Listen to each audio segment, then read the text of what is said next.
ઉનાળાની ગરમીની શરૂઆત થઈ ગઈ છે. ઘણા લોકોએ ઘરે માટલા વસાવવાની પણ તૈયારી શરૂ કરી દીધી હશે. જો તમે પણ ઉનાળામાં માટલાનું પાણી પીતા હોય તો જોજો, ભૂલથી પણ આ 4 ભૂલ ન કરતા, નહીંતર તમને ભારે પડશે. ઉનાળાની ગરમીથી રાહત માટે લોકોને ઠંડુ પાણી પીવું ગમે છે. વારંવાર તરસ લાગતી હોય છે ને ત્યારે મોટાભાગના લોકો ફ્રીઝમાંથી પાણી પીતા હોય છે. પરંતુ શું તમે જાણો છો કે માટીના વાસણ એટલે કે માટલાનું પાણી પીવું વધુ ફાયદાકારક છે? માટીના વાસણ પાણીને કુદરતી રીતે ઠંડુ કરે છે અને તેના ઘણા સ્વાસ્થ્ય લાભો પણ છે. ફ્રીઝના પાણીની સરખામણીમાં ઘડાનું પાણી પીવાથી તમને તાજગી મળે છે અને તે સ્વાસ્થ્ય માટે પણ સારું છે.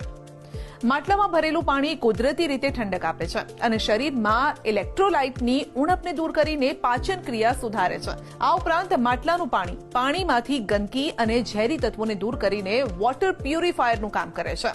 માટલાના પાણીના આટલા લાભ હોવા છતાં ઘણી વખત નાની બેદરકારીથી આપણે મોટી ભૂલ કરી દેતા હોઈએ છીએ. માટે આટલું યાદ રાખો: માટલાની અંદર હાથ ન બોળો. ઘણી વખત લોકો માટલામાંથી પાણી પીવા માટે માટલાની અંદર હાથ બોળે છે અને ત્યારે તમારા હાથ અને નખમાં રહેલ ગંદકી પણ એ પાણીમાં ભળે છે, જેના કારણે સ્વાસ્થ્ય સંબંધિત ગંભીર સમસ્યા ઊભી થાય છે.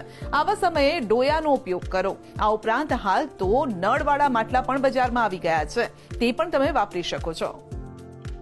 દરરોજ માટલામાં નવું પાણી ભરો. ઘણીવાર જે માટલામાંથી પાણી પીવામાં આવે છે તે ઓછું થતાં જ તેમાં વધુ પાણી ઉમેરી દેવામાં આવે છે, પરંતુ આવું કરવાથી બચવું જોઈએ. સ્વચ્છ પાણી માટે માટલાની દૈનિક સફાઈ પણ એટલી જરૂરી છે. દરરોજ સાફ કર્યા બાદ જ માટલું ફરીથી ભરવું જોઈએ. જો એકના એક પાણીમાં બીજું પાણી ઉમેરી તેને વાપરવામાં આવે તો પેટની સમસ્યા, ઇન્ફેક્શન અને ટાઇફોઇડ જેવી સમસ્યા પણ થઈ શકે છે. માટલાની ફરતે વીંટાળેલા કપડાને રોજ ધુઓ. ઉનાળામાં પાણીને લાંબા સમય સુધી ઠંડુ રાખવા માટે લોકો માટલાની ફરતે કપડું લપેટીને બારી પાસે રાખે છે. આ કપડાને રોજ સાફ કરવું જરૂરી છે. જો આમ ન કરવામાં આવે તો આ કપડામાં ગંદકી જમા થતી હોય છે, જે ફંગલ અને બેક્ટેરિયલ ઇન્ફેક્શન પણ વધારી શકે છે. માટે દરરોજ આ કપડાને સાફ કરો. માટલાને ખુલ્લું ન છોડો. માટલામાં પાણીનો સંગ્રહ કરતી વખતે માટલાને ઢાંકીને રાખવું જોઈએ. જ્યારે પણ તમે માટલામાંથી પાણી પીવો છો ત્યારે તેને ઢાંકવાનું ભૂલશો નહીં. આમ ન કરવાથી ધૂળ, ગંદકી અને જંતુઓ તેમાં પ્રવેશી શકે છે અને માટલામાં રહેલું પાણી દૂષિત પણ થઈ શકે છે. ઉનાળામાં માટલું વાપરવાની ઘણી બધી રીતો તમે જોઈ જ હશે. ઉપર કંતાન વાપરી પાથરીને તમે પાણી ઠંડુ કરી શકો.